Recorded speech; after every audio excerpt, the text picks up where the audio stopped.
Jæja, komið sæl, kæru vinnur og verið velkomin í hlaðarpið sögu skoðun á þessu föstudagskvöldi. Andri Jónsson heiti ég. Ólafur Hersi Arnaldsson heiti ég. Komdu nú sæll og blessaður, Ólafur minn. Blessaður. Jæja, við erum mættir hingað aftur í upptökur á hlaðarpinu eina ferðina enn. Þetta mun vera þáttur númer 89. Já, það flott maður, alveg að slaga upp í 90. Það þarf að taka eitthvað sérstakt og svo náttúrulega nálgast 100. þátturinn óðfluga. Hann er nálgast óðfluga, sko. Hann er óðfluga. Herra, við vorum hér í síðasta þætti. Þá vorum við hér aðeins að ræða saman tæknin er aðeins að stríða okkur núna. Það er langt síðan við höfum haft svona tæknilega örðuleika en við erum aðeins búin að vera að gangi í gegnum hérna smá tæknilega örðuleika vonum að það reddist. Já, við vorum hér í síðasta þetta að tala Austurríki og Ungverjaland. Árinni kennir illur ræðari. ég Við erum með smá drull. Ég er með allt niður með þetta í tæknimálunum í dag, það er alveg ljóst. Mér er bara svo fyndið að segja þetta ef maður er kvart undan ykkur eða hvað það er, sko. Árinni kennir illur ræðari. Það er gott að eiga gott vopnabúr af málsháttum og orðatildækjum nota við tækifæri. Það er lítið skemmtilegt. Það er gaman að nota svona. En ekki það. Og svo er það líka, stundum er það árin sem er bara léleg. Já. Það líka. Herðu, já, við vorum hérna í síðasta þetta að ræða þessum Austurríki og Ungverjaland og það var nú svona, kom svolítið bratt upp á okkur að við höfum einmitt fengið fyrirspurn frá ágætis hlustanda að taka fyrir Júgóslavíu og það var svona komið á listan hjá okkur, við höfum nú svona reynt yfirleitt að setja málefni frá hlustendum í forgang og það er auðvitað ekkert alltaf sem að svona, því miður ekkert alltaf sem okkur tekst það en Júgóslavíu var komin á listan hjá okkur og okkur fannst nú ekki annað í boði en að taka það núna svona í framhaldi af umræðum síðasta þáttar. Já. Og það er auðvitað mjög tengt því sem við vorum að ræða hér í síðasta þetta Austurríki, Ungverjaland og fyrir heimsstyrjöld. Já, Júgóslavíu er náttúrulega bara bein afleiðing fyrir heimsstyrjaldar og líka það sem við tölum það er náttúrulega svo áhugavert þegar maður er að skrifa það eftir að atburðir hafa átt sér stað og getur svona séð hver framvindan var en svo við tölum þegar stríðið braust út fyrir heimsstyrjöld að þá var það ekki þannig að hvað var að segja, þessir slavnesku íbúar Austurríkis Ungverjalands bara bíða eftir eða ríki myndi deyja eða leysast upp eða hvað það væri og eins og við tölum líka það var áhugavert hvað í raun og veru þetta fólk barðist svo sem vel og að ríkið haldið svona út en síðan það sem gerist náttúrulega er að eftir þá ósigurinn að það náttúrulega missir þetta fyrirbrigði Austurríki Ungverjaland alla tiltrú og löggildingu og þá einmitt koma sérstaklega fram þessar pan-slavnesku hugmyndir sem hafa verið fyrst og fremst kannski vinsælar hjá mentamönnum eða svo. Já. Sko Júgóslavía er auðvitað áhugavert fyrirbrigði af því að þú veist, við erum nú alveg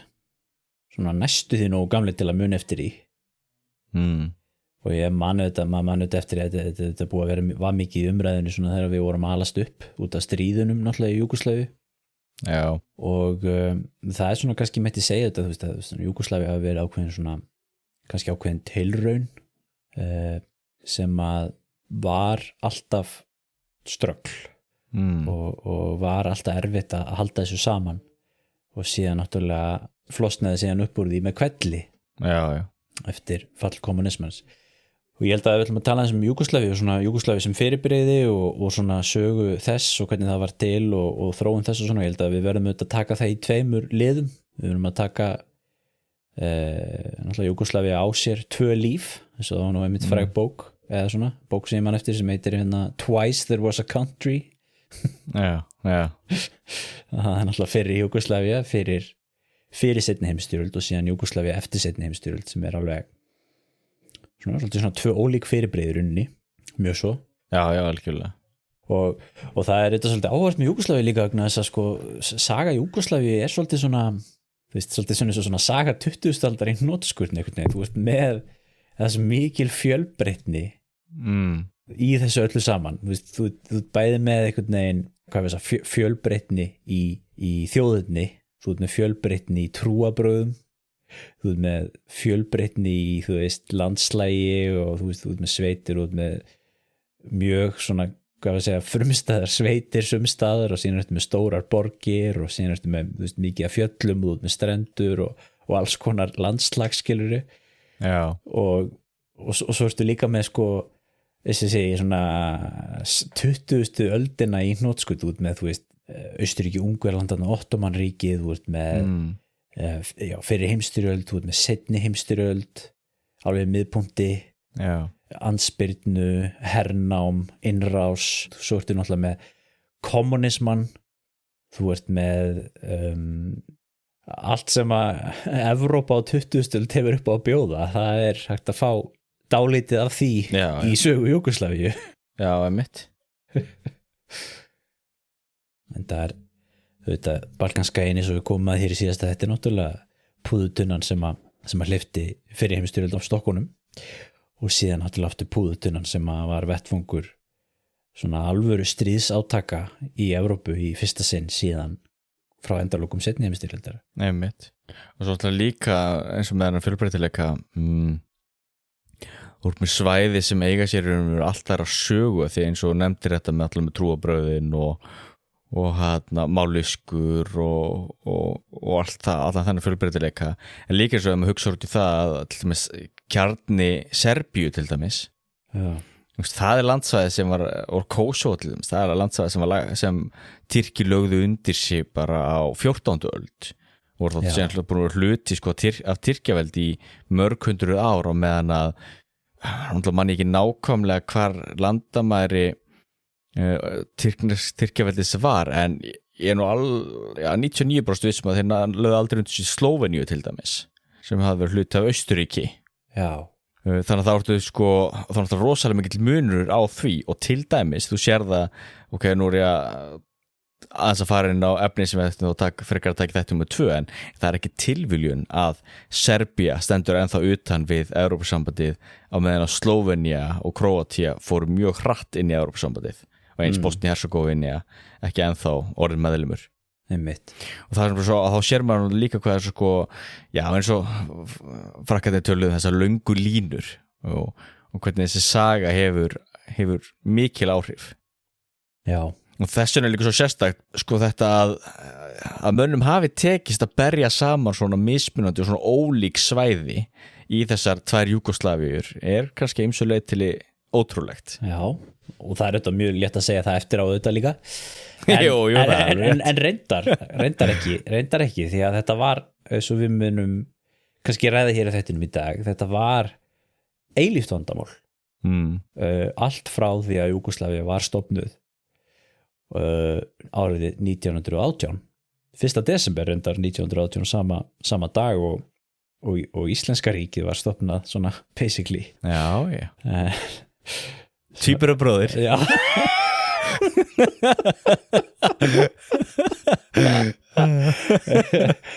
Þannig að og ég held að sko verður að hugsa þetta með hennan júgóslavisma og það sem var verið að reyna að gera þarna sko það ætla að vera að reyna að búa til þjóð og náttúrulega eins og við vitum að þú veist, á 19. og 20. öld þú veist, á tímum á svona hátindi þjóðernishyggjunar þá þetta litum eins og á að þú veist að þjóðir væru svona lífræn náttúruleg heild sem að þú veist ætti sér bara svona náttúrulegt upphaf einhvers staðar og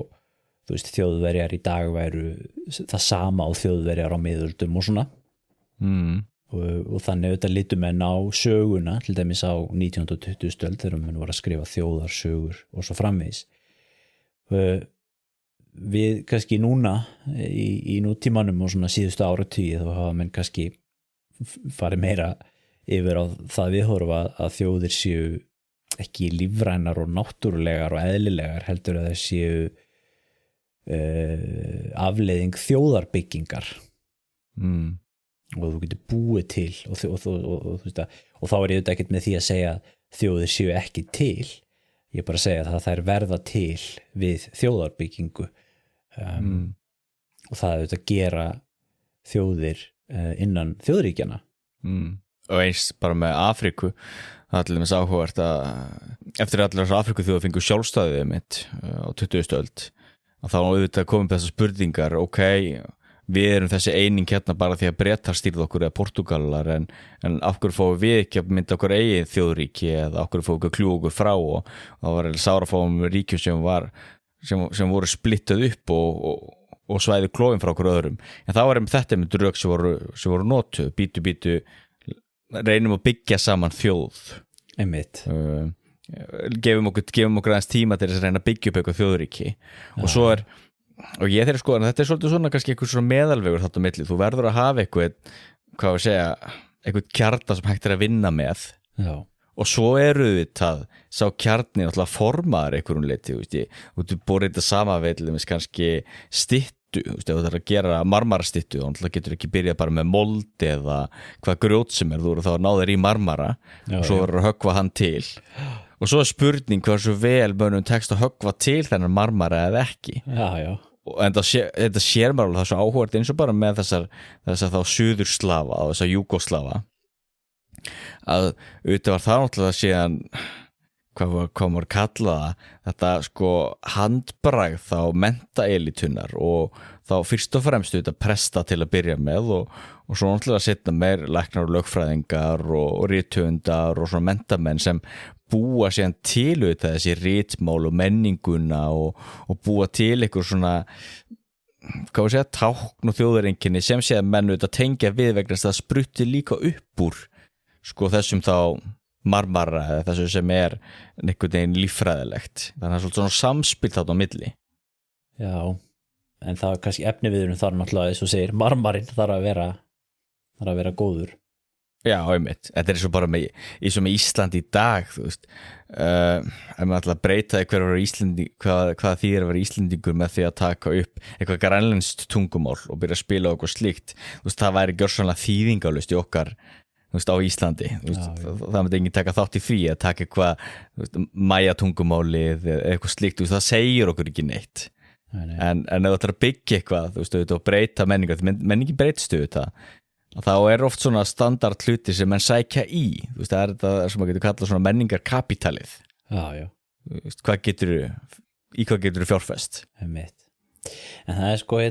auðvitað mikill litteratúr til þjóðir, þú veist, hvað er þjóð og þú veist, hvað er menning og þetta er alveg til, náttúrulega alveg örugglega mýmargar skilgreiningar á þessu hugtaki menn getur þetta bara dunda sig við að lesa sig upp það en mér finnst svona þessi ágætis svona skilgreining sem að ég hef svona bitið í mig að þjóð sé hópur sem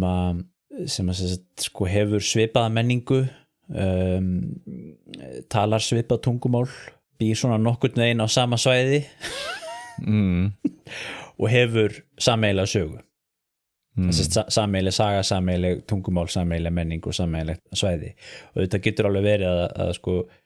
þú sitt ekki alltaf með alla þessa hluti í einu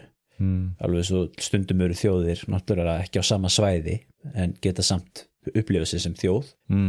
Gyðingar til dæmis Já, til dæmis og þú getur verið með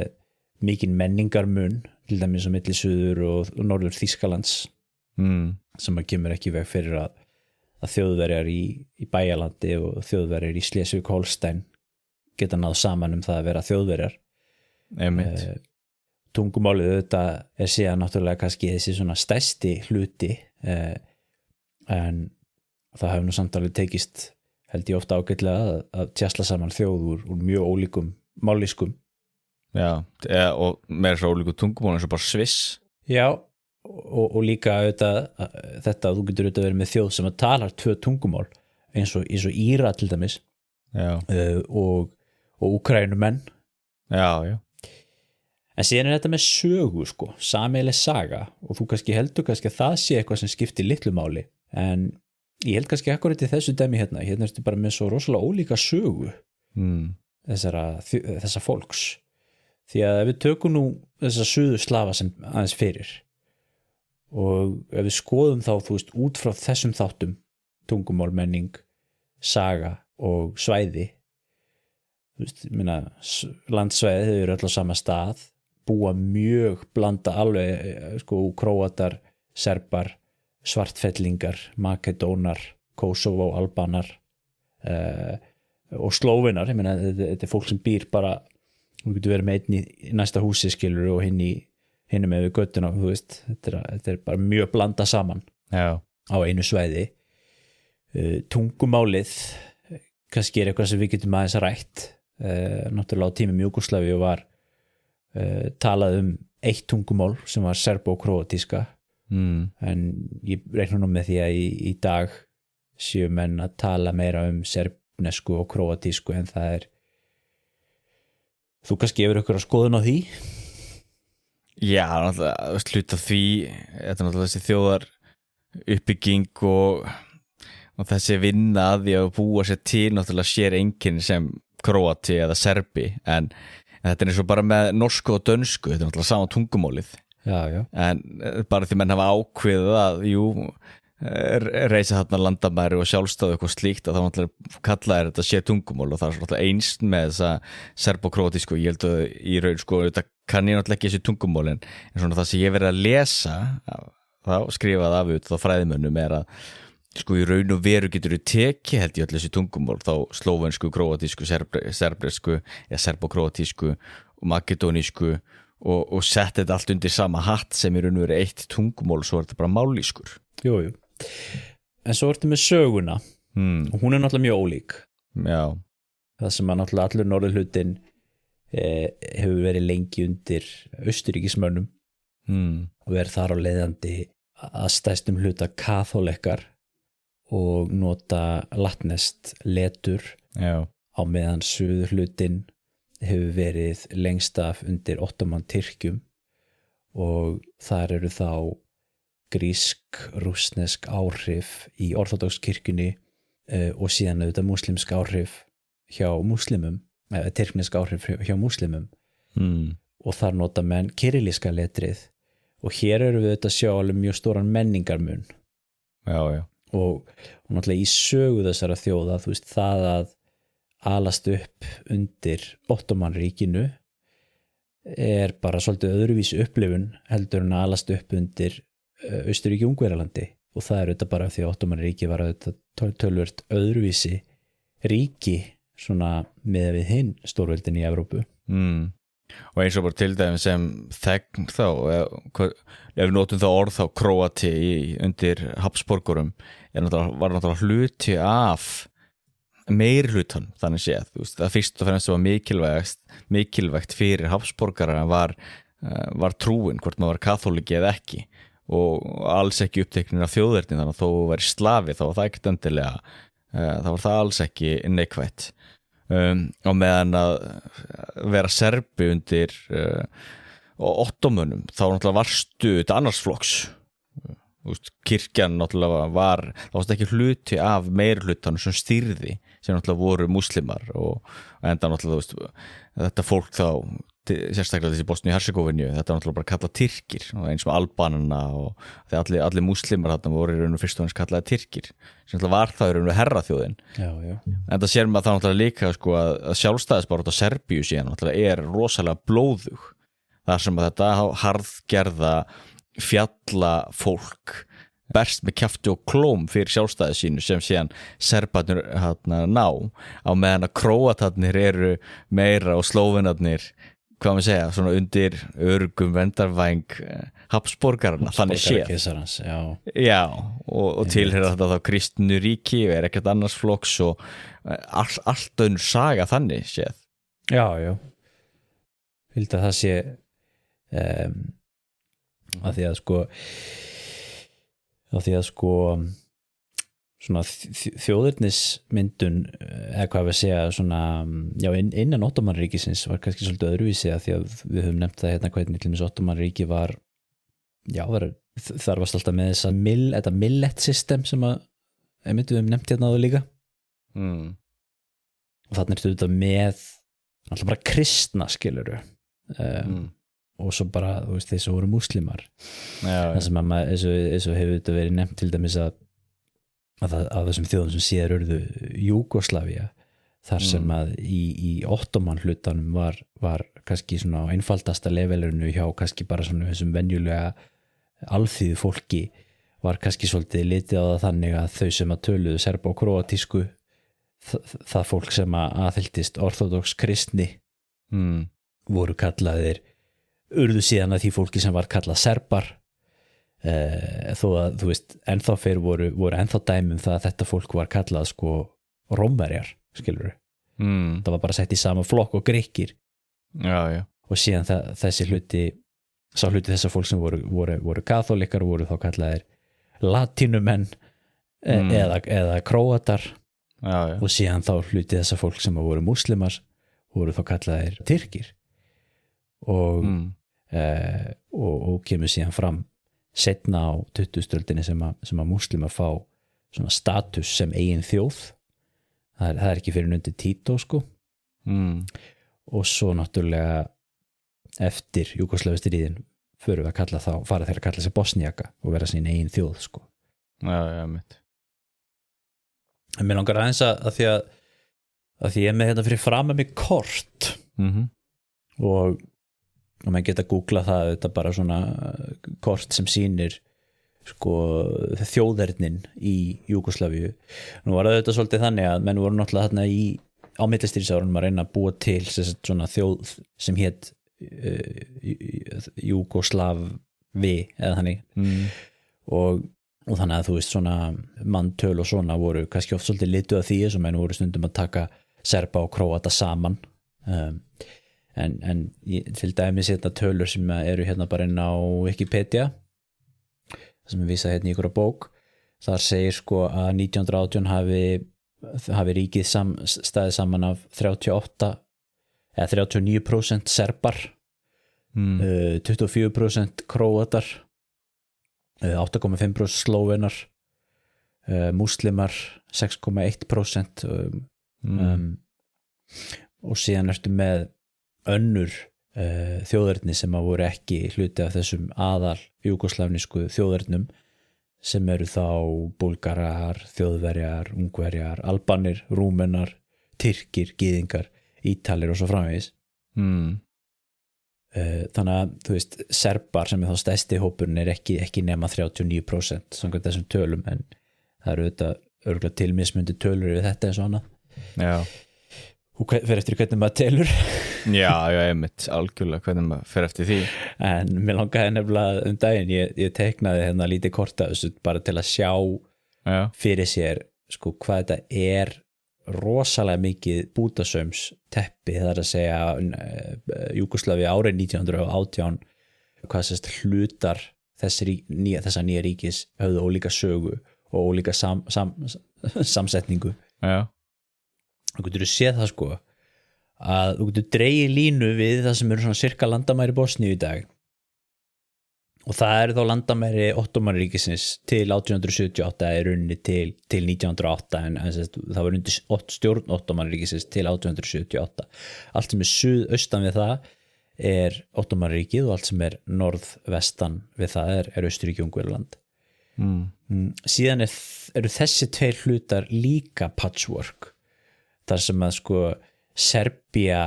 eftir Balkanstríðin 1913 stækkar við sig gríðarlega til suðurs bætir við sig svæði sem er í dag Kosovo og Makedónia Svartfjallaland var til hvernig var það, 1900 nei, var það 1878 líka já. Já, er það ekki eitthvað í kringum það að því það var líka mjög mikilvægt fyrir Austurríki-Ungverjaland að þeir fengu alls ekki að sameinast Serbíu þeir vildu alls ekki að Serbarnir myndu ná að hafinu en síðan þessi nefnilega nyrsti hluti hann líka svo fjölbreyttur sko að því að þú ert með Króatía, Slavónia sem var það sem í dag Króatía það var Króatía, Slavónia sem var hluti af Ungverjalandi sem við komum að hér í síðasta þætti sem aftur var hluti af Austurríki Ungverjalandi og meðan Dalmatía sem þá ströndin við Adriahafið það var beint undir Austurríki eða þarna Sísleithania og síðan ertu með Slóvenía sem var kallað Karniola það var hluti af Austurríki líka og síðan ertu með þriða hlutin sem svæði sem að heiti Banat eða Vojvodina sem nyrsti hluti Serbíu það var aftur á móti hluti af Ungverjalandi líka en ekki Króatíu, Slavónia þetta er rosa, þetta mjög flókið og ótrúlega mikið af svona stjórnsýslu einingum sem eða hvað hlutum á landinu sem höfðu haft mismunandi bara hreinlega mismunandi sögu en síðan líka og það alveg mikilvægt að taka það líka með inn í þessa sögu að það náttúrulega voru meira þessar hugmyndur það að þessi suðurslavar myndu sameinast með Búlgaríu og auðvitað voru það hugmyndir sem það verkefni náttúrulega komast nú aldrei langt en ef sagan hefði farið aðeins öðruvísi þá var það alveg spurning efni viðurinn þannig séð var hann kannski til staðar að byggja eitthvað sameiginlegt einkenni á þessa fólks þá allt frá Slóveníu og Adriahafsins og Króatíu í vestri og allt austur og Svartahafi í austri Já, það er mjög góð punktur þess að þetta orðið Júgóslavía náttúrulega þýðir suður slavar á slavneska tungumálun eða á serbo-krótísku maður veit ekki hvað maður á að kalla þetta nú til dags einmitt sem að Júgó þýðir suður og þetta höfðu menn fært rauk fyrir því að búlgarar falla undir þennan hóp og ég held nú reyndar í tungumála eða tungumála fjölskylduna þá er þetta kallað, þá er búlgarskan náttúrulega hluti að þessum suðurslavnesku tungumálum einmitt og til dæmis að því við nefndir þetta líka með rannsóknur á þessu fyrr það til dæmis held að sé látin Itamar Sohor held ég hann hafi heitið ísraelskur fræðimaður sem hefur lagt mikla stund á að rannsaka Ísland meðal annars Já, ég held að og þetta neitt, svona þjóðarbyggingar og þá til að segja hann að borið saman nýfundanland og sjálfstæðisbaráttuna þar og Ísland og sjálfstæðisbaráttuna og þá til að spendir hann á einmitt hvað tungumálið og menningararfur miðalda var mikilvægt menningarkapítala nota það hugtak í það að byggja þetta íslenska þjóðareinkenni og færa rök fyrir því að Íslendingar ætti að vera sjálfstæð þjóð En mér finnst samt þessi þetta ekki bara, segir þetta sig ekki sjálf bara? Það finnst mér líka, en nei það sem svo áhugavert það gerir það ekki að þú horfir til dæmis ofta á orðræðu og hvernig margir fræðimenn tala þá eins og menn haldi að þú getur bara búið til eitthvað úr engu eða hverju sem eða hvað það sé allt bara algjör tilbúningur, þú getur bara búið til þá þjóðsögum vilt það er náttúrulega algjör þvættingur þú byrjar að skoða söguna og þess vegna hef ég lesið hans eftir eitthvað aðeins af hans skrifum og finnst þetta áhugavert að það ertu með þá rannsóknir sem sýnaðu þetta bara á kristaltæra og þetta verður að vera eitthvað til staðar til þess að byggja á Ég alveg sammála, mér finnst það alveg vera kristaltært og liggja alveg fyrir Þetta hefði alveg hugsanlega verið hægt að fara út í þetta verkefni með Búlgaríu líka en það eru náttúrulega bara sögulegir þættir sem eru til stað sem að gera það sjálfsög ómögulegt alveg svo það er líka hugsanlegt að fara í þjóðaruppbyggingu af þýsku þjóðunni eða sem Austurríki að hluta því að sjálfsögðu og Sviss en á sögulegum þáttum er það ekki hægt Já, algjörlega náttúrulega samið þetta með Norðurlöndi eða Skandinavíu Algjörlega en það voru samt svona fyrst út að nefna þetta að það var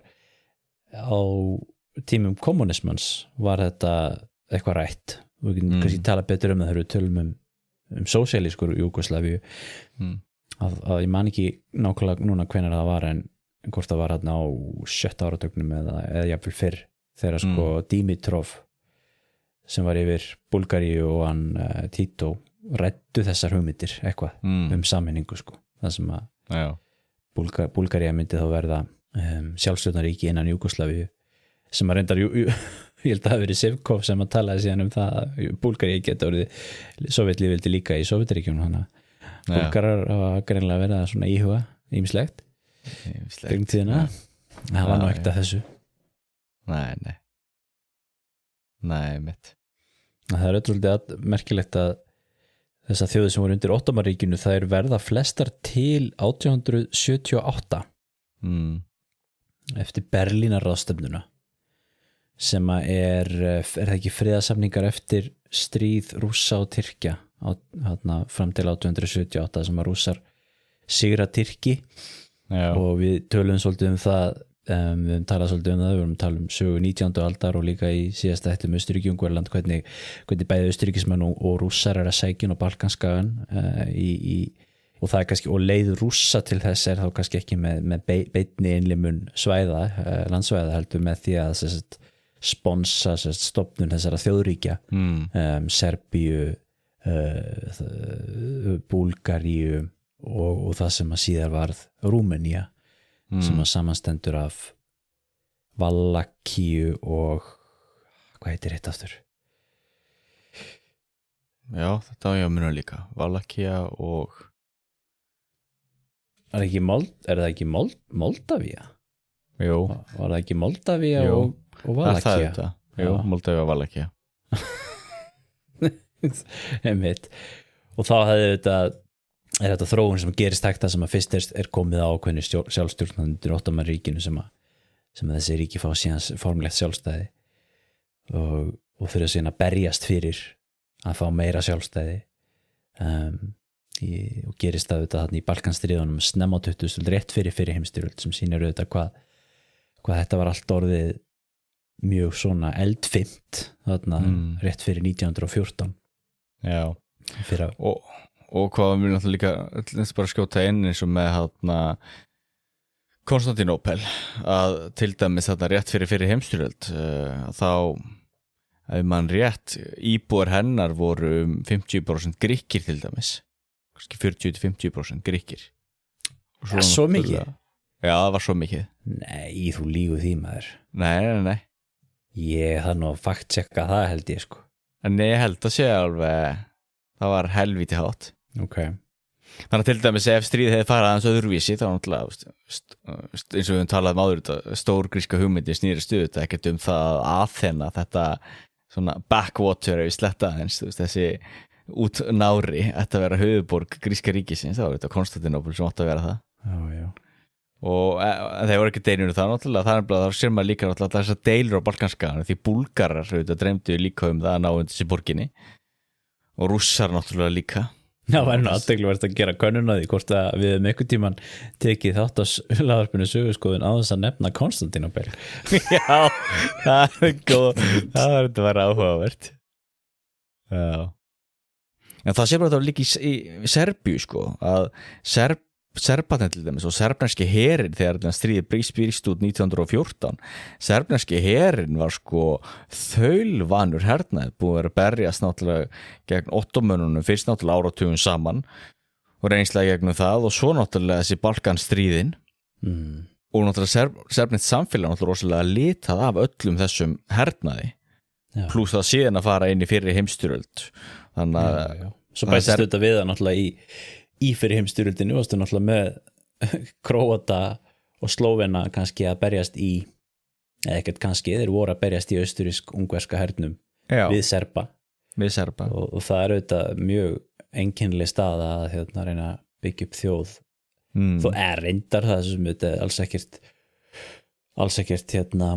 einstæmið út náttúrulega með auðvitað þjóðaruppbyggingu í Bandaríkjunum það sem að voru náttúrulega sama fólkið að berjast við hvort annað auðvitað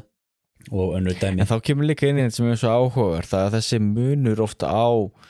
hvað maður að segja, þú veist, menntaelítunni og þessum venjulegum bónda eða verkamanni eða hvað það er. Ég er ekkert viss um það að einhver slóvenskur bóndi eða einhver verkamaður frá Zagreb hafi verið sérstaklega upptekin endilega af einhverjum Júgóslavíu hugmyndum. Flestir eru fyrst og fremst náttúrulega bara uppteknir af því, hef ég næga vinnu og hvað get ég keypt næga mat fyrir fjölskylduna og hef ég efna á nýjum fötum fyrir börnin og eitthvað slíkt, og meðan að hvað maður að segja, ríkisstjórnin eða herran eða hvað það er, já, passar þannig upp á hlutina að þú nærð að fullnægja þessum þörfum og kannski aðeins meira plús, að þú getur keypt þér sígarettur og bjór og hvað það er, þá eru menn almennt voðalega sáttir samanber það, það var einhver uppreisnir, þannig sé það var einhver uppreisnir í Króatíu og Slóveníu, Bosníu-Hercegovínu, jú, það var eitthvað smá óstöðuleiki þar, en Bosníu-Hercegovínu var alltaf nýlega komin inn í þetta ríki. Ég voru ekki líka aðalega serbar. Og það var einmitt málið, það var alltaf aðalega serbar sem voru það með vandamál þar. Þannig að það sem gerist síðan er að þegar Austurríki-Ungverjaland þetta tapar stríðuna, alltaf missir þessi ríkisstjórn alla löggildingu og alla tiltrú, og þá náttúrulega taka menn sér saman þarna aftur, þá er þetta elítan sem tekur sér saman, þá elítan í Slóveníu, Króatíu og Bosníu-Hercegovínu og mynda þarna eigið ríki og lýsa yfir sjálfstæði með það þá markmiðið að sameinast síðan Serbíu. Og þá er einmitt frekar málið að fyrir heimsstyrjöldina er svo mikið klúður og leiðtogarnir eru búin að sýna það hvað þeir eru lélegir og til einskis nýtir, að þá sprettur upp þessi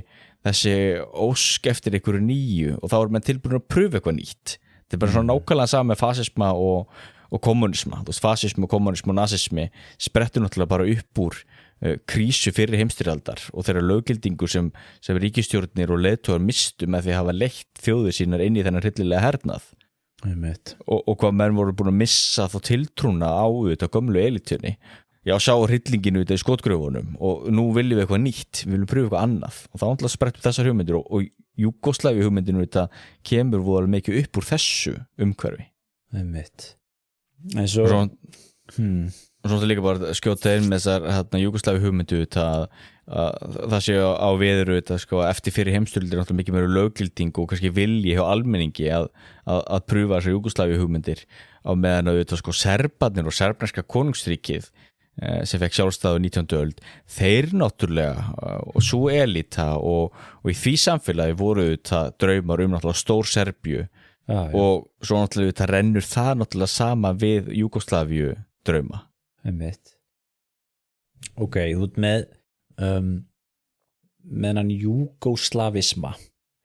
sem er svona þessi hugmynd þú veist, þegar hún er að koma fram uppálega á 19. öldinni,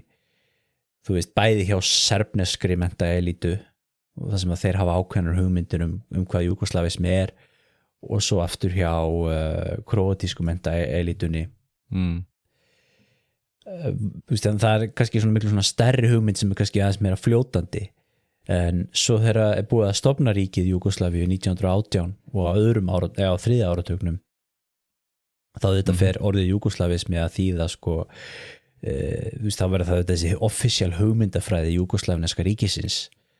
sem snýst þá það skilur að búa til þessa þjóðarbyggingu úr þessum þremur þjóðum, Króötum, Slóvenum og Serbum, en það hét ríki á þeim tíma konungsríki Serba, Króata og Slóvena. Já. Þó svo að það væru aðrar þjóðir þar undir, samber múslimar, makedónar, þú veist, Ungverjar og allt það. Þetta voru þá minni hlutahópar ef þeir voru þá annað borð viðurkenndir sem eitthvað annað en bara serbar. Einmitt. Þessi hugmyndafræði er svona, já, þú veist, þú talaði um 3 tribes þessi svona 3 ættbálka eða svona, hvað var það, þeir voru með svona slagorð þú veist, 1 þjóð 3 mállýskur eða 1 þjóð 3 ættbálkar, skilur Já. Og til dæmis sem þá liður í þessari þá þjóðar uppbyggingu að búa þarna til nýtt júgoslavnest einkenni og búa til eitthvað sem kallaðist á Júgoslavi og júgoslavar að þá var þessum minni einingum skipt upp, ekki talað Banat eða Karnólia eða notingur svona þessu gömlu nöfn heldur voru skipt upp í nýjar stjórnsýslu einingar og þá kallaði eftir til dæmis með ykkur slíku. Einmitt, það mjög góð leið til að eyða út gömlum sögulegum svæðum. Og það er líka áhugavert upp á það að sko hvaðan kemur svo hugmynd og af hverju finnst ráðamönnum það vera leið sem þurfa að fara. Jú, það er náttúrulega öllum líkindum vegna þess að þeir fundu og sáu að það var einhver, hvað maður kallaði kannski óstöðuleiki eða þú veist að það þurfti að vinna meira með það að þjappa þessu einhvern veginn saman og þá að reyna að fara einhverju svona hlutlausari leiðir. Algjörlega. Þannig að það alltaf undirstrykar það hvað það er, að menna að fundi fyrir því, þetta væri ekki nógu samina því náttúrulega ef allt hefði gengið bara voða vel og allir haldist í hendur og dansa á rósum og allir glaðir þá náttúrulega væri engin ástæða til þess að vera að breyta einhverjum gömlum nöfnum og hrindast að einhverjum svona verkefnum. Algjörlega. Þetta var auðvitað afleiðing af því að þetta var stöðugt vandamál með Króatana og Serbana fyrst og fremst. Vegna þess að sko júgoslavismi 19. öldar hann stundum kendur við Króata sko sem þá kannski svona ákveðin svona þjóðernishyggja hjá mennta elitinu í Króatíu undir Austurríki-Ungverjalandi til dæmis sko þú veist, ég held að sé vísinda- og listaakademían til dæmis í Króatíu hét sko framan af alltaf júgoslavneska listaakademían eða vísinda- og listaakademían og hún stofnuð sko á 19. öld sko sem þá dæmi sko þennan króatíska júgoslavisma sko og síðan aftur á móti í Serbíu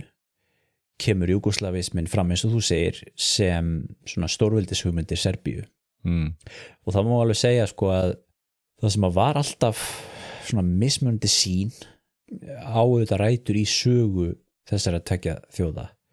að sko Serbar sem voru sjálfstæðir og voru vanir því að hafa sjálfstjórn og miðstjórn þeim fannst eðlilegt að júgoslavismin tæki þessa mynd og meðan Króatar sem voru vanir því að vera eins og þú segir hluti af stærri heild og vera hluti af stærra fjölmenningaríki þeir litu á júgoslavisman alltaf sem svona þeir vildi að það væri ríkjasambandsleið og það er til hugtak sem heitir trialismi innan Austurríkis-Ungverjalands sem var hugmynd sem var vinsæl hjá þeim sem var okkur svona þríhyggja sem snerist á að berjast fyrir því að Króatía fengi meira sjálfræði innan Austurríkis-Ungverjalands og yrði þá svona þessi þriðja svona sjálfstjórnaríkið í persónusambandi undir Habsborgara krónunni og þetta þá þetta í beinni andstöðu við náttúrulega það sem að Ungverjar vildu. Ungverjar náttúrulega vildi ekki sjá þessar hugmyndir eins og við komum nú að hérna í síðasta þetta. Aðal íhaldsaflið og báknið í Austurríki-Ungverjalandi, það voru Ungverjarnir. Já. Það vildi enga breytingar, meira svo haldi í latínuna. Og þannig að það var svona hugmyndafræði sem menn höfðu verið að gæla við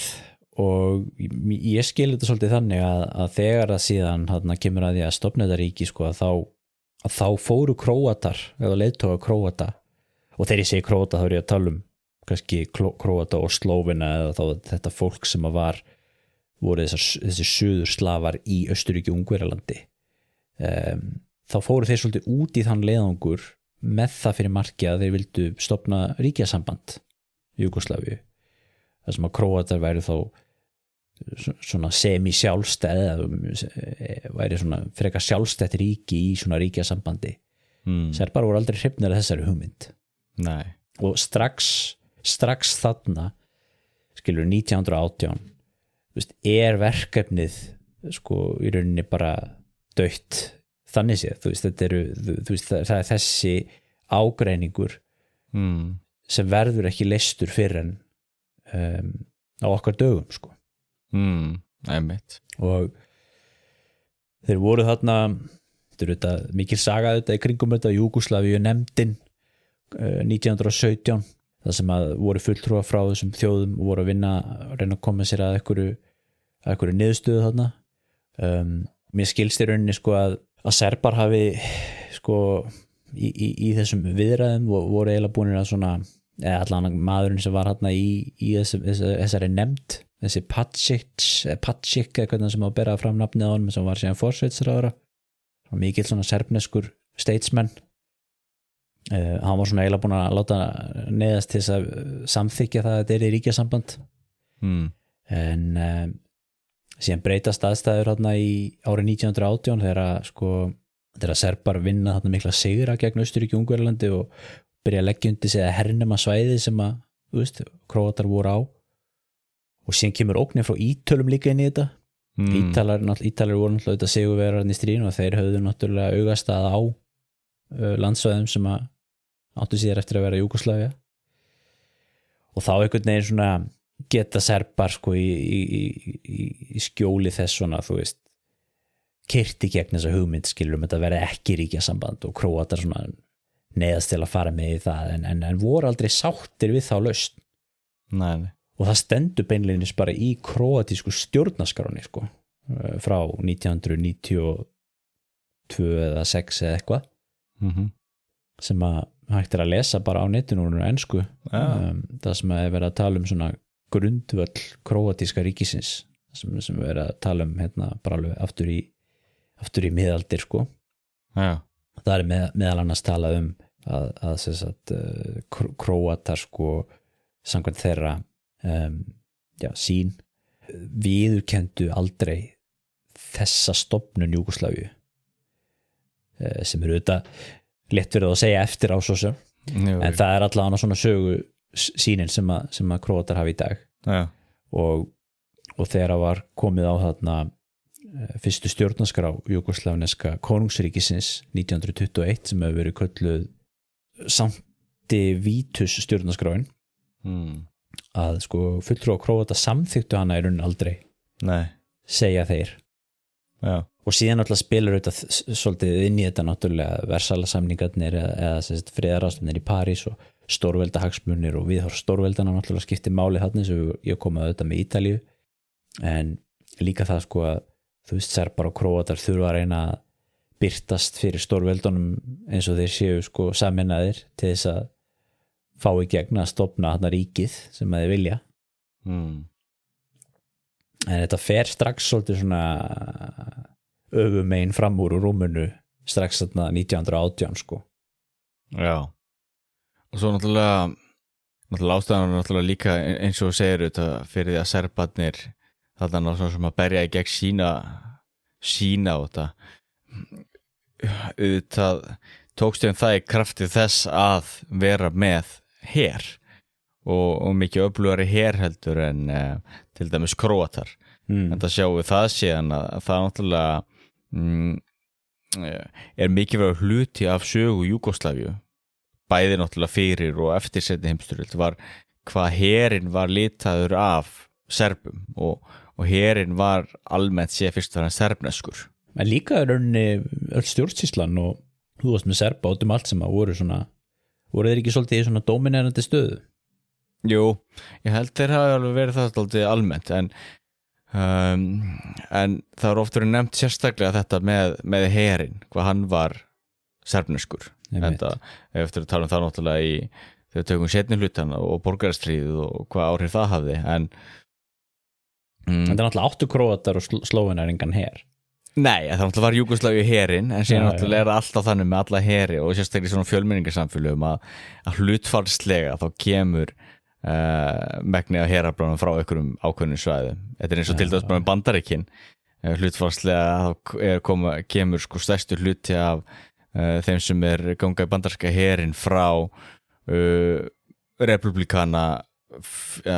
ríkjum og fyrst og fremst þá hvítir karlmenn svona millistjætt og verkamannstjætt einmitt. Það náttúrulega líka hefur verið þannig öllum Rómaveldi eða hvað það ákveðin tímabil náttúrulega kemur megni af hermurunum frá okkur ákveðin svæði, það alveg standard einmitt já en svo þetta svolítið áhvert með þessa konungsfjölskyldu því að þetta er náttúrulega ákveðið að stofna þarna konungsríki og það svona eins og með prússneska konginn sem verður konungur keisari Þýskalands að þetta serbneski kongurinn tekur þetta að sér og konungsætt Júgóslavíu var náttúrulega bara gamla serbneska konungsættin og þeir alltaf serbar þeir litu á júgóslavisman sem svona eins og prússar sko og þú veist Piedmont á Ítalíu sko serbar vildu vera svona svo Piedmont sko, þeir vildu sameina Suðurslava þú veist undir sinni forystu og þeir auðvitað gerðu þetta að yfirlistu stríðsmarkmið strax 1914 sko að stofna slavneskt ríki enda eins og ég sagði þetta síðasta þetta þeir eru náttúrulega miklu sigurvegarar í stríðina náð þessu bara nákvæmlega þess að þau vildu hafa það algjörlega og náttúrulega það er alltaf líka heilmikil samúð með serbum því að serbar náttúrulega tapa stríðun til þess að byrja með þegar Austurríki-Ungverjaland leggur megni að Serbíu undir sig og sérstaklega eftir að Búlgaría kemur hún í stríðið en síðan þannig að þegar það fer að síga á seinni hlutana þá náttúrulega með stuðningu þetta bandamanna og eftir að Grikkir komin í stríðið og allt þetta þá náttúrulega ná þeir að pressa aftur og sækja inn í Serbíu og þá náttúrulega heilmikið löggilding sem felst í því að serbneski herinn nær að hrekja Austurríki-Ungverjaland út úr Serbíu og jafnvel náttúrulega ráðast inn í Austurríki-Ungverjaland og þannig bókstaflega eins og þeir litu á það frelsa slavneska bræður sína og þess að náttúrulega standa þeir sér eftir með pálmann í höndunum og vinna þá þetta stór Serbíuríki sitt sem kallað síðan Júgóslavíu en það líka eins og nefndir áðan áhugaverk hvernig það náttúrulega síðan rekst á við draumóra Ítalíu stór Ítalíu, þannig að allir með eitthvað stórvældis drauma og Ítalarnir voru svo gráðugir að þau vildu nú alla strandlengjuna vildu gera í Adriarhafi bara ítölsku vatni það er svo undarlegt þessi áhugi Ítalíu alltaf fyrir þessari strandlengju þarna í Dalmatíu og það náttúrulega stórmerkilt að því að það var svo augljóst og borðleggjandi að það myndi ekkert nema vandamál koma út úr því að leggja undir þarna fullt af einhverjum slavneskum þjóðum og alltaf þvinga þetta fólk til þess að vera Ítalir allt í og taka þátt í einhverju ítölsku verkefni það var alveg augljóst að það var ekki að fara að ganga þetta gekk það náttúrulega síðan ekki en það er svo mikla deilur náttúrulega þess að ég veit ekki hvernig Ítalinn er eins með ítölskur eins og með frönskuna fyrir mig Fiume sem held ég heiti Ríček í dag og í Króatíu en þetta var þessi borg var mikið bitbein og spila náttúrulega líka rullu síðan fyrir fasismann og slíkt en það er samt áhugavert að mér er svolítið svona að þessir megin stjórnmálamenn og kannski konungurinn sérstaklega vildu reyna að hafa svona gott samband við Ítalíu þannig að þeir reyndu að gera minna úr þessum deilum en þetta var svolítið svona hvað maður kalla svona eitrað sár og var náttúrulega allt eitthvað svona kraumandi og vandamál í kringum þetta en að því auðvitað náttúrulega fer það ekkert saman Júgóslavía og Ítalía góðu vinir og gott samband og Júgóslavíu verkefni snýst það að sameina alla Suðurslávana og svo töluvert af Suðurslöfum í Ítalíu þannig að það var mjög snúið en svo ertu líka með í þessu ok, þú ert með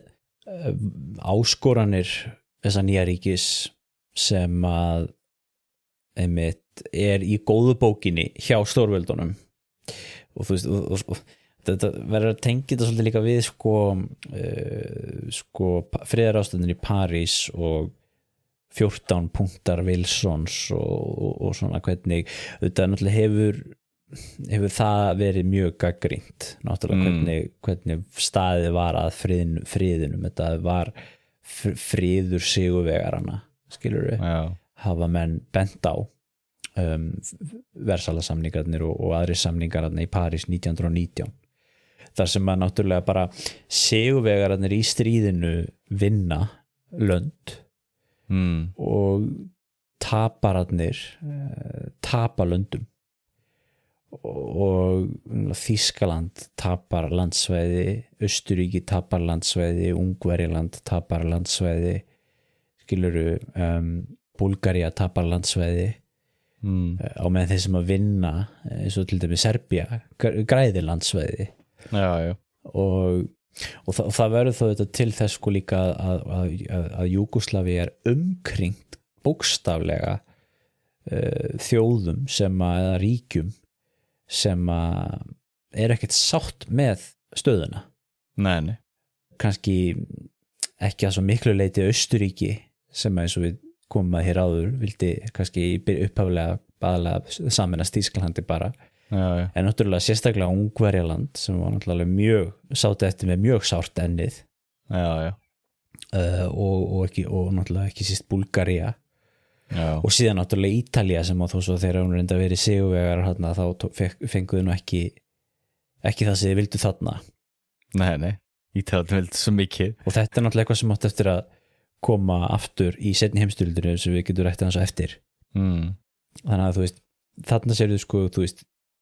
Júgóslaví millistríðsárunum strax komin í mjög óþægilega svona geopólitíska stöðu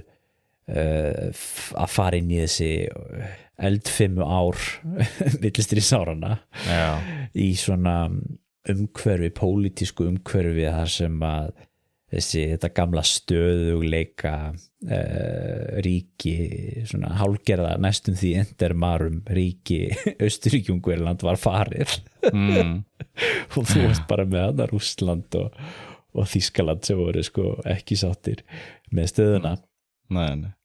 Þannig að það svona geopólitísk staða sem að eins og sé áttu eftir að koma sérstaklega fram í seinni heimsstyrjöldinni en síðan náttúrulega þessi innrækismáli höldum að þess að fram með það því vorum að tala um það hvernig þú veist Króatar voru ósáttir alveg frá bara degi 1 að þetta heldur áfram að vera alveg rosalegt hitamál öll millistríðsárin og það auðvitað mikil svona saga þarna sem hægt að fara í smáatrið sem við þurfum kannski ekki að gera endilega í þessari yfirferð hérna umræðum þetta en þú ert náttúrulega með þarna króatíska bændaflokkin sem að verður svolítið svona hvað maður segja svona stendur svolítið fyrir hagsmuni Króatíu í þessu öllu saman og þeir eru að berjast fyrir sjálfstjórn Króatíu allan 3. áratuginn og þetta náttúrulega nær hámarki 1928 þegar að Stjepan Radić sem var formaður þess flokks var myrtur af serbneskum stjórnmálamanni og það sem er alltaf áhugavert með þennan atburð eða þannig alltaf þetta átt sér stað inn í þinghúsinu í júgóslavíska þinghúsinu og þeir voru báðir þingmenn þannig menn eitthvað að tala og það sé sko hvað maður segja skítkast og deilur í þinghúsum í dag og eitthvað svona það var ekkert með hvernig þetta var áður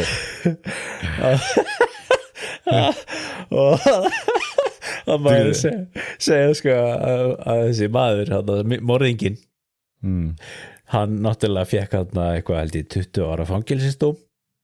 eða meira, 60 ára fangelsið eitthvað líka og síðan voru sett lög hann í kjölfari sko menn mætti ekki ganga með vopn í þingsal hugsa sér en þetta má maður ekki vera að hlæja þessu svo sem en og þetta auðvitað var sýnir auðvitað bara hvað hitinn var gríðarlega mikill þarna á milli manna í þessum málum þetta var 1928 og síðan auðvitað erum við með atburði sem að eiga sér stað þarna áfram það sem að svona upp úr þessu 1929-31 komið á konunglugu einræði Alexanders Júgóslavíu konungs af því að Júgóslavíu var, og það svolítið í anda 1918 eða 1919 að Júgóslavíu var auðvitað nafninu til svona frjálslynd lýðræðisríki eða átt að vera það með þingbundna konungsstjórn og reyndu að vera það framan af en séu komið á hann að tók konungurinn að sér tók sér einræðisvald og það gerist nú í öðrum ríkjum hann á millistríðsárunum, var það ekki í Búlgaríu líka og er ég að rugla? Ég þekki það ekki að þið sé náttúrulega sko kreppan kemur náttúrulega inn í þetta líka og ég sá nú ekki fyrir mér eitthvað að fara í alveg saumur á því en það er bara mikilvægt að nefna það að Júgóslavíu eins og önnur ríki á millistríðsárunum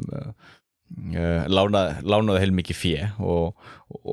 Júgóslavíu náttúrulega var bláfátækt ríki og kom náttúrulega sérstaklega illa út úr fyrri heimsstyrjöld og slíkt þannig að náttúrulega var að reyna að byggja þarna eitthvað og iðinvæðast en svona þegar kreppan skellur á þá náttúrulega kölluðu menn tilbaka láninu sín og vildu fá greitt og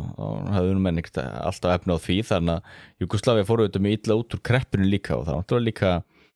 hluti af því auðvitað af hverju síðan þessu einræði var komið á það náttúrulega efnahagslegur óstöðuleiki hangir oft mjög saman við það að einræði einhvern er að berja það í gegn. Já, algjörlega. Við þurfum ekki að fara í smáatriðin í þessu svo sem rétti að þér sko. Þetta er náttúrulega mikil saga að maður passar henni að taka ekki góð stórt upp í sig en hann var nú myrtur líka, Alexander. Þetta er bara svo lýsandi líka og þetta var bara ekkert að vera Ég farið til Serbíu, ég er mjög hrifinn af Serbum og mér langar mikið til að ferðast mikið meira í Serbíu en sko saga Serbíu þetta fram að kannski sérstaklega svona seinni heimsstyrjöldinni var mjög blóðug og þessi launráð og morð og allt þetta náttúrulega passar mjög vel við þjóð þar sem allir fyrir konungsfjölskylda var bókstaflega slátrað í konungshöllinni og þú veist allt mjög blóðugt þetta fjallafólk og harðræðið og langa sjálfstæðisbarátta og allt slíkt þetta var allt annar heimur út en það sem er vanur í dag þannig að það náttúrulega kannski þröskuldurinn lægri fyrir því að taka sér vopni í hönd og drepa eitthvað og sumstað var það ennþá minna sem þurfti til ég man ekki hvað, sko Albanía held ég Albanarnir lögðu ekki af blóðhefnd fyrir held ég bara rétt fyrir seinni heimsstyrjöld það er svolítið crazy sko já algjörlega en já en svo ertu með sko með Króatana að eftir morðið á honum og þá verður þetta á 4. áratugnum þá eru Króatar búin að berjast svo mikið gegn þessu að þessi kenning, þessi hugmynd svona, þessi hugmyndafræði að þannig hún býður svolítið skipbrot og serbarnir þurfa að fara aðeins að breyta til og það var svona gefið svolítið undan með svona menningarlegt tolerans skakvart Króatum við þurfum ekkert að fara í smáatriðin í þessu en það endar rauninni með því að Króatar fá status sem sjálfstjórnarhérað svona hálfgert 1939 það sem stofnað þetta hvað kalluðu þeir Banovina, það var svona orðið sem ég alltaf ekkert hvað þýðir en það er svona sjálfstjórnarhéraði Króatía 1939 og síðan geta menn auðvitað spurt sig sko því að það sem gerist í seinni heimsstyrjöldinni þá alltaf hrynur Júgóslavíu en svo getum við auðvitað spurt sig sko ef að seinni heimsstyrjöldin hefði ekki átt sér stað hver hefði framtíð þessa ríkis orðið skilur hefði það fallið eins og það gerði 1941 eða hefði það fallið aðeins seinna eða hefði þetta náða eitthvað að halda áfram þetta voðalega létt í ljósi sögunar að segja að það hefði fallið náttúrulega það er spurning hvenær sko já, það er alveg rétt það er svo sem ekki eitthvað þannig skrifaði stein, ég held að maður er að passa sig á því að saganu það er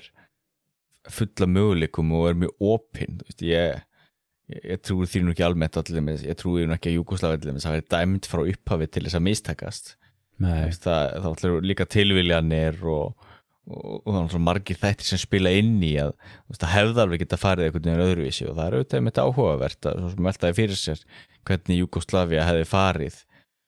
Já, en hefur sloppið í gegnum til það með setni heimstyrjöld já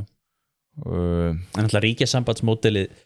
auðvitað virkaði ekki heldur eins og við vitum náttúrulega með Júgóslavíu eftir stríð að það sem að þar var auðvitað farið út í svona sambandsríkja módel alveg. Já, en það náttúrulega kemur náttúrulega líka inn í þetta efnahagslega eins og til dæmis Júgóslavíu náttúrulega var bláfátækt ríki og þegar til dæmis Adolf Hitler nær völdum og byrjar þessa miklu uppbyggingu í Þýskalandi að Þýskaland náttúrulega var mjög fátækt ríki þegar kom að erlendum gjaldmiðlum og slíku þannig að með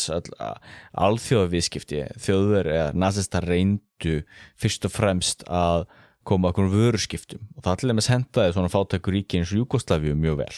sem átti lítið af erlendu gjaldmiðli þannig að Júgóslavíu lendi mjög fljótlega þá náttúrulega svona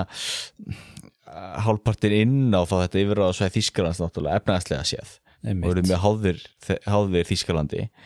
verslun og slíkt og það náttúrulega var líka mjög sárt þema þá þetta heima fyrir og hafði áhrif á innanríkisstjórnmálum líka því, þú veist, hvað áttu þetta Júgóslavíu að vera, þú veist, það var kannski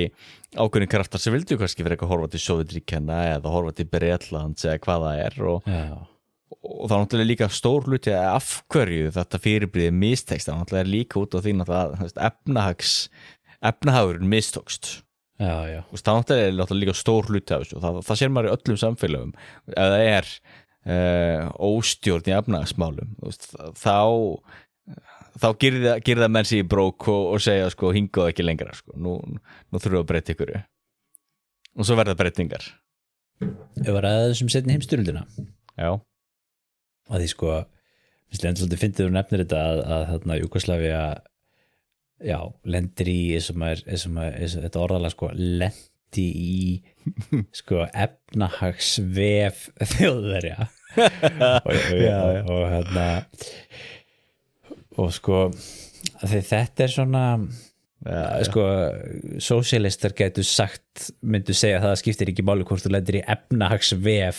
þýskra kapitalista eða bandarískra eða breskra kapitalista skilur þú ert alltaf í ykkurum vef hvort sem sko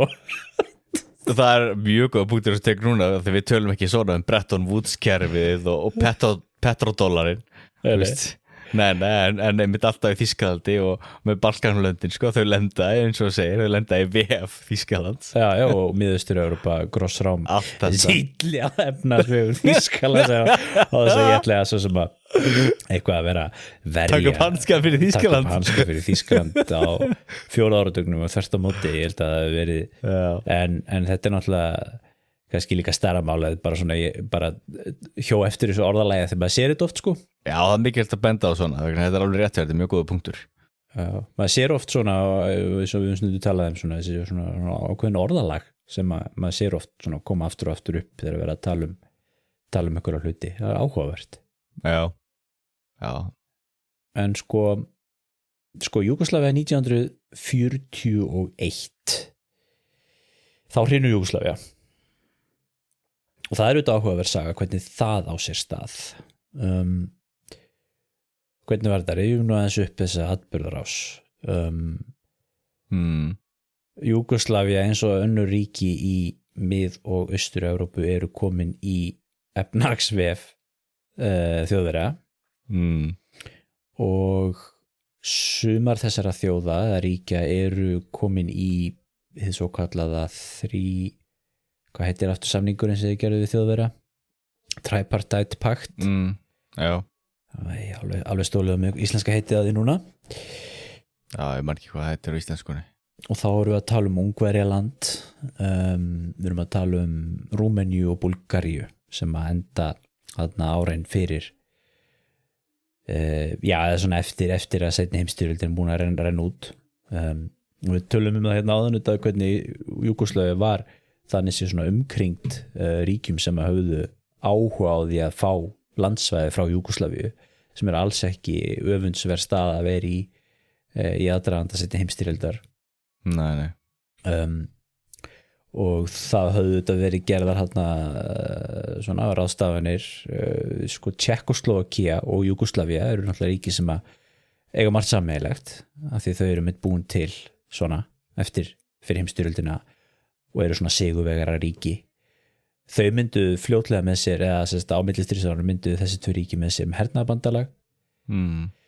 sem að Frakkar komið sér inn í nýtir hluta af þessum pólitíska tabli sem að var í gangi þarna fyrir seinni heimstyrjöld þegar menn voru að reyna svona komið í veg fyrir að Þjóðverjar færu þarna vald yfir allt saman. En það fer nú ekki betur en svo fyrir Júgóslava að Þjóðverjar náttúrulega sigrið þarna Frakkland og Pólland og allt þessi saga sem við þekkjum 1940. Þegar komið fram á 41 þá eru sko Þjóðverjar að spá í að gera innrásina í Sovétríkin og þeir eru ekkert svo mikið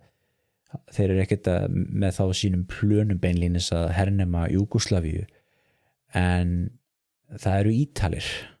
sem að lendi í smá vesinni í Grikklandi. Já. Mussolini ákveður að ráðast inn í Grikkland án þess að tala við Hitler og ítalski herinn marsera þarna inn. Hreinlega bara brotin og bakaftur í Grikklandi og Grikkirnir pressað á út úr Grikklandi og ráðast inn í Albaníu sem Ítali hafði þá lagt undir sig áður. Þannig að Ítali tapar þessum orustum og síðan var ekki þannig með Júgóslavíu að ríkisstjórnin var búin að gera samning við Þýskaland en þeirri stjórn var síðan steypt. Já, því að Þjóðverjar koma rauninni sko til að byrja með þá koma þeir með frekar góðan díl fyrir Júgóslavíu miðað við svona það sem að þeir voru venjulega þekkti fyrir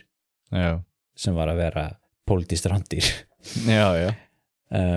Þeir segja við þá eða Hitler segja við þá biður þá að skrifa undir hennan samning og leyfa þeim að færa þarna herliði yfir til þess að fara til Grikklands og það sem að Júgóslöfum er í rauninni lofað bara, þeirra landamæri verða virt. Þjóðverjar lofa því að halda aftur af Ungverjum og Rúmenum og Búlgurum sem eru allir eins og slefandi hénur í kringum Júgóslavíu á þessum tímapunkti 1941 og hann lofar að halda aftur af þeim og lofar að það verði ekki gerðar nein inngríp í þeirra innanríkismál en nota benið Hitler var náttúrulega alveg frægur fyrir það að brjóta loforð og það ekki færa sinni. Já, og það kannski hefði ekkert þýtt neitt hvað hann sagði þarna. Nei. En hann slóði þessu og þeir neituðu þessu til að byrja með en síðan á endanum samþykkir hann þetta þarna kóngurinn og þá er gert valdarán eins og þú segir og þá gerist atburður sem mjög hratt þeir þetta er í apríl 1941 það er nýtt tækifærið og gert valdarán en þeir í rauninni ekki þeir taka þá í rauninni ekki frá þessum samningsskildum þeir gefa strax boðum það að samningurinn gildi ennþá en Hitler fílar þetta ekki. Nei. Og hleypur á stokkunum með þessari innrás og júgóslavíski herinn var alls ekki í stakk búinn til að taka á móti slíkri innrás úr öllum áttum. Nei. Þeir náttúrulega völduðu bara yfir það. Mjög fljótt. Og síðan marseraði þýski herinn þá bara gegnum Júgóslavíu og laði sig undir Grikkland líka. Einmitt. Og hvað maður að segja, og náttúrulega upp úr þessu þá náttúrulega fá Króatarnir sitt ríki. Já. Sér náttúrulega var mjög viðkvæmt og blóðugt að það var til þarna króatískt ríki sem náttúrulega var hlýðholt fasisma og nasisma og voru náttúrulega fasistar þessir Ustasi eða hvað hétu. Já, Ustase. Það var svona öfgahægri hreyfing sem að átti sér alveg sögu en þeir voru ekkert eitthvað svona, þeir voru svolítið svona þessi fasistaflokkar oft voru þú veist Quisling í Noregi og svona þessir öfgahægri flokkar sem að tóku síðan völdin í hernumdu ríkjunum þetta var ekkert eitthvað pólitískt afl í Júgóslavíu þannig að við viti fyrir stríð og ég held að mikið af þessum leiðtöfundlins þeir höfðu verið útlagar hvort það var í Ítalíu og eitthvað slíkt og það var einmitt erfitt fyrir það og þeim vantaði náttúrulega löggildingu þegar komið heim þannig að það er alveg rétt en síðan er náttúrulega þessi sko óstöðuleiki náttúrulega í stríðinu sem náttúrulega býr til tækifæri fyrir svona menn og þess vegna ná Króatar þá að búa til þetta ríki og þá með þeim með þennan flokk og þessi flokkur náttúrulega framdi náttúrulega bara þjóðamorð á Serbum hvort þeir myrti ekki allan 500.000 Serba og svo náttúrulega var háður náttúrulega rosalega þó að Júgóslavi hefði fallið svona hratt það náttúrulega var háð síðan háðar rosalega blóður orðstormi blóður bardagar síðan náttúrulega á milli skæruliða og þýska hersins og skæruliðu og þessar króatísku fasista og það náttúrulega líka það sem einstakt með Júgóslavíu að Júgóslavía náttúrulega frelsaði sig sjálf í lok stríðsins Vildi að það sé og það er alveg sérstök saga út af fyrir sig sem við þurfum að skoða í samhengi við náttúrulega þegar við tökum hérna seinni hluta af umræðinu Júgóslavíu en þessir fasistar hérna í Króatíu eyðilögðu svolítið fyrir sjálfu sér með því að vera svona miklir hrottar af því að náttúrulega í hverskipti sem að þeir fóru inn í eitthvað serbnest þorp til þess að handtaka og drepa fólk að þá náttúrulega fóru þeir sem að lifðu það af gjarnan bara til Tito sko og Tito var þarna svolítið svona þetta að keyra svolítið svona enn títóiska júgoslavisma en þú ert með náttúrulega Júgoslavi í seinni heimsstyrjöldinni er náttúrulega líka þú veist landið er náttúrulega alveg tvístrað á milli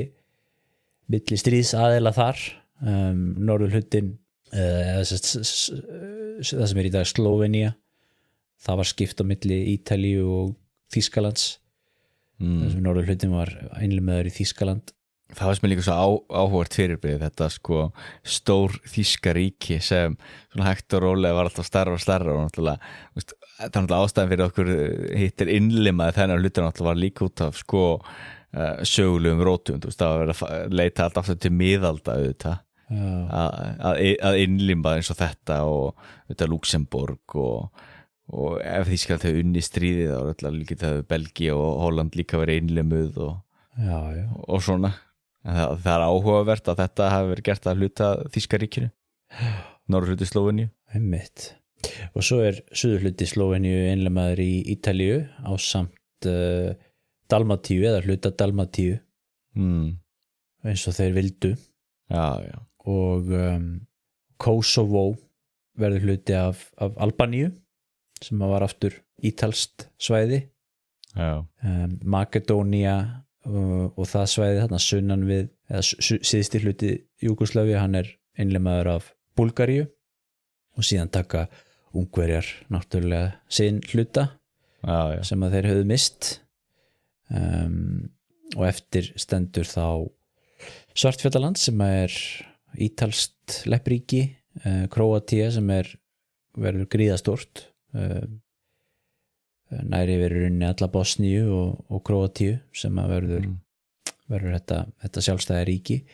og síðan ertu með þá gömlu Serbíu með bara 1912 landamærin liggur við pínulítið sem er þá undir þýskri stjórn og þannig var þetta í seinni heimsstyrjöld og saga á Júgoslavíu í seinni heimsstyrjöld er mjög áhugaverð og ég held að við ættum að taka hana fyrir eins og sé í framhaldsumræðum um þetta málefni þegar við tölum Tito og félaga algjörlega þannig að þetta er kannski bara ágætis staður til að nema staðar þá stoppum við þar sem að hvað maður segja, Serbía er kannski í svipaðri stöðu og Serbía var þegar þeir voru berast fyrir sjálfstæði sínu á 19. öld gegn hundtyrkjanum nema núna voru það Þjóðverjar kemur með hundtyrkjan að gera að koma því að sko en veist líka svo áhugavert þetta líka landafræk og það skiptir miklu máli upp á það náttúrulega þetta náttúrulega svo hæðótt þetta svæði náttúrulega svo mikið af fjöllum þarna það náttúrulega líka út á stór hlutaði af hverju það rís upp svona mikil og sterk náttúrulega andspyrnuhreyfing í Júgóslavíu það voru erfitt að keyra einhverja rosa andspyrnuhreyfingu í Danmörku og einhvern hernað þar þú veist, það allt flatt og eiginlega engin skógur og ræktað land þú veist, það vonlaust að fela sig á meðan Júgóslavía, það allt annað algjörlega, og Þjóðverjar náttúrulega þurft að binda niður alveg mjög stórt herlið þarna til þess að halda stjórn og svo líka annað í þessu sem við glemdum að nefna áðan sem það sko að sumir hafa haldið því fram að sko að því að þessi innrás í Júgóslavíu 1941 apríl snemmi apríl sko hún tefur fyrir hinum raunverulegu plönum nasista sem Barbarossa innrásin í Sovétríkin og því hefur þetta verið haldið fram að innrásin í Sovétríkin tefst þarna 1 mánuð sko á minnstu kosti sem að hefði í rauninni geta átt sér stað sko í maí 1941 og þá hafa menn teikt það þetta áfram og sagt sko ef að Þjóðverjar hefði verið þarna 1 mánuði fyrr einum sumarmánuði fyrr að þá hefði þeir ekki lent í þessu veseni sem þeir lentu í þarna í desember þegar að veturinn kom mitt og hefðu þá mögulega geta slegið sovjetmenn róttauki ef þeir hefðu ekki farið út í þennan Júgóslavíu leiðangur auðvitað er þetta náttúrulega mjög mikið ef og hefði en menn hafa fært rauk fyrir þessu og bent á þetta menn hafa gert það en sem hafa líka heyrt eða lesið það hafi hvort á þessum tíma verið það mikið af rigningum ennþá og mikið af leðju og aur að því náttúrulega var þannig náttúrulega hvað maður segja, vegir náttúrulega voru ekkert malbyggar á þessum tíma þannig að vegir urðu á forarsvöðum alltaf í rigningaveðri þannig að það hefði hvort ekki verið hægt að ráðast inn fyrr en ekki það, þetta er ótt verið viðraðið mitt að eins og þú segir að þetta hefði senkað því og þetta hefði eins og þú sagðir Þjóðverjar mögulega geta slegið á róttauki einmitt við getum þakkað Júgóslöfum fyrir að það gerist ekki kannski Herðu, við skulum segja þetta gott hér af hlaðvarpinu Söguskoðun í dag við snúum hér aftur í næsta þætti það getur vel verið að við höldum áfram með þessar umræður Júgóslavíu ef við erum í stuði en það eru líka önnur málefni sem að bíða eftir því að vera tekin fyrir það getur vel verið að það verði eitthvað allt annað það er að gera reyna að hafa smá fjölbreytni í þessu hér við erum búin að dvelja hér töluvert á 20-stöldinni getur nú verið gaman að fara eitthvað annað já Við erum með mörg járn í eldinum hér í hlaðvarpinu. Já, við erum alltaf með það. Það vantar ekki. Nákvæmlega. Og eins og áður sagði hér í upphafi þá erum við alltaf móttækilegi fyrir uppástungum frá hlustendum málefni að taka fyrir og það er endilega að hafa samband við okkur ef að hlustendur hafa einhverjar hugmyndir það. Við reynum að koma því í forgang ef það er hægt. Að því sögðu þá held ég að við kveðjum hérna úr hlaðvarpinu Söguskoðun í dag og sjáumst fjallhress hér í næsta þætti. Verið sæl.